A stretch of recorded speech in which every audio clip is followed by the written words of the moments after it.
Diary of a Wimpy Kid, The Ugly Truth. So, this is, I believe, the fifth book in the Diary of a Wimpy Kid series. I read a couple of the books in this series almost a year ago at this point, and then did not come back to it, and then decided to come back to it. So, let me just briefly sum up my history with this series. And I'll try to remember to link to the videos, the relevant videos in the description down below. Diary of a Wimpy Kid, of course, is the original one, and unless you've been living under a rock, you've been seeing that book and that icon everywhere. It's been very popular for over a decade now. So I got to the party rather late on that one. I just read it for the first time last year, but I was very pleasantly surprised with how funny it was, and how good it was. I then wanted to continue with the next book in order, which I believe is Roderick Rules, but my library didn't have that one, and my library didn't have The Last Straw either. So I went down to the fourth book in the Wimpy Kids series, Dog Days, which I also read about a year ago now. And Dog Days, again, I'll link to my video in the description down below. Dog Days I found very disappointing. It wasn't nearly as clever or funny as the first one, and almost all of the ideas were recycled from the first one. And I'm not quite sure what happened with these two books in between. You know, were they recycled ideas? Were they original ideas? Were they good? I don't know. But by the time we got to the fourth book here, it did seem to me like the author was all out of ideas. So I just thought, maybe the Diary of a Wimpy Kid series was a one-off. The first book was good. There was no need to follow up with the other books. But they are very quick and painless reads, and, kind of fun to read, I guess. So this week I've been stressed out with various things, and I was just looking for something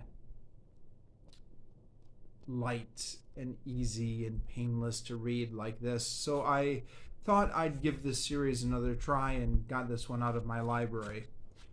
So this is, I believe, the next one after Dog Days, the fifth book.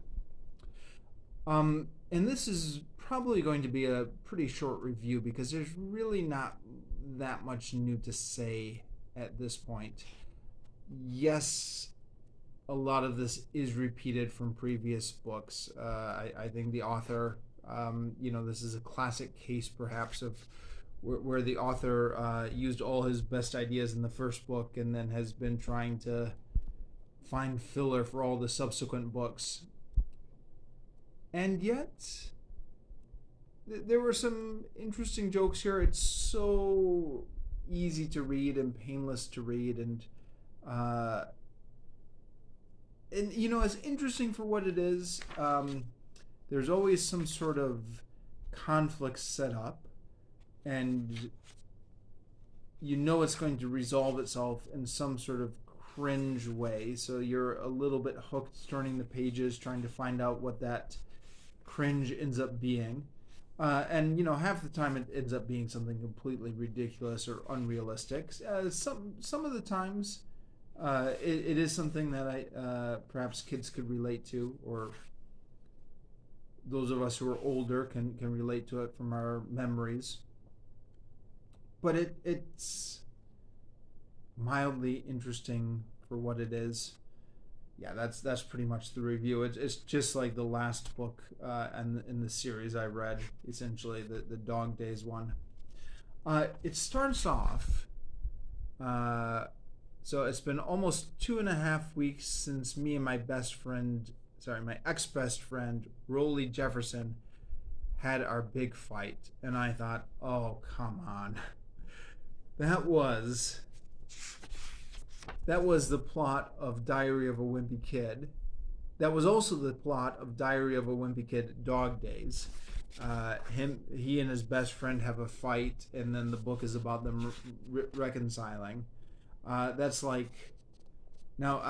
Again, that's only I've only read 3 books so far, but for all I know, all of these books have that same plot. I mean, already at 3 books, 3 books is pushing it to recycle that same plot point about how he and his best friend have a fight, break up, and then they come back together at the end of the book. Now, what makes this one particularly lazy, I guess, is it doesn't even mention what the fight was this time. So, in the previous 2 books, at least there was a reason for them to have a fight. Here it just starts off saying we had a fight, and there's really no explanation of what that fight was. And then it's forgotten about for most of the rest of the book, which is fair enough. These Diary of a Wimpy Kid books are supposed to be kind of episodic and somewhat random, so okay, I'll give that a pass. But then it comes up again right at the very end, and then he and his best friend reconcile again at the end. I trust I'm not spoiling anything for anyone with 2 brain cells. And then the rest are just junior high school antics. Mostly not as funny as the first book, but passable. There were a couple moments that had me chuckling. So, for example, Rowley gets a pimple, and he's very proud of this pimple because it means he's growing up now. And it seems so silly, but I guess come to think of it, that is how you think of your first pimple, huh? I mean, I had acne for so long, even into my late 20s, that those pimples long since ceased being something that was new and novel and proud of, and was just kind of the bane of my existence for a long time. But when you do get your first pimple, you do kind of feel like, oh, I'm growing up, I'm becoming a teenager. So Rowley's showing up his pimple, and then Greg writes a note, Dear Rowley, nobody likes your zit. Signed, the girls. And I'm happy to say my note did the trick. Shoot. As if it was believable that all the girls would write one note like that, but he seems to have fallen for it. So things like that got a chuckle out of me, and there's a few other things that got a chuckle out of me in this book. So, with a book that asks for so little investment from the reader, to get 1 or 2 chuckles out of it is a fair enough trade-off.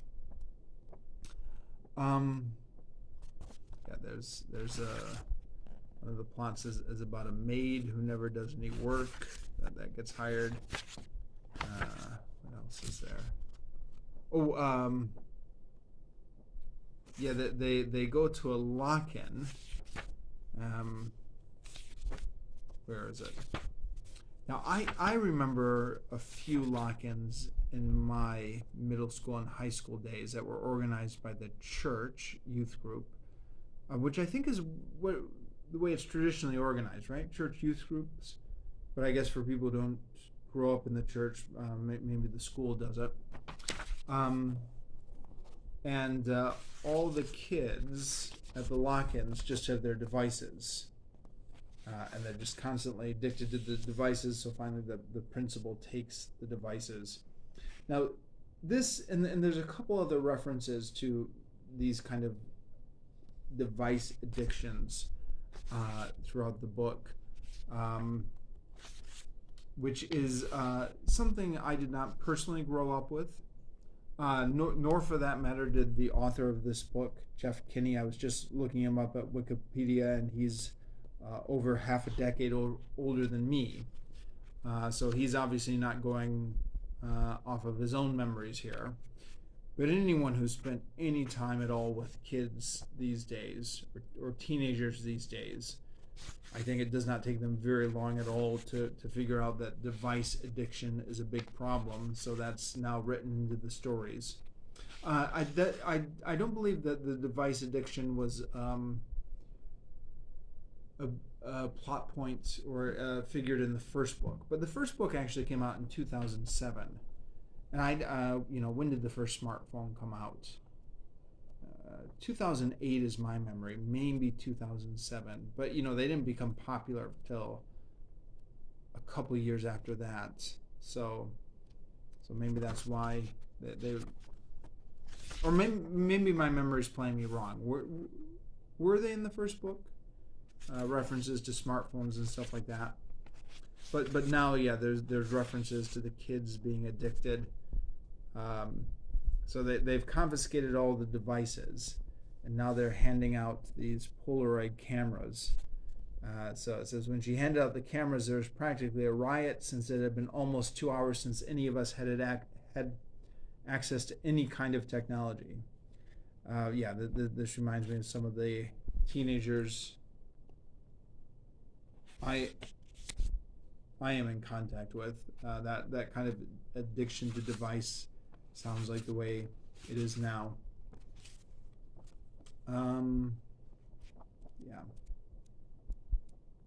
Not too much else to say here. I mean, I could go through this book and highlight various things I thought that were funny, even though, as I said before, it's not nearly as funny as the first book in the series.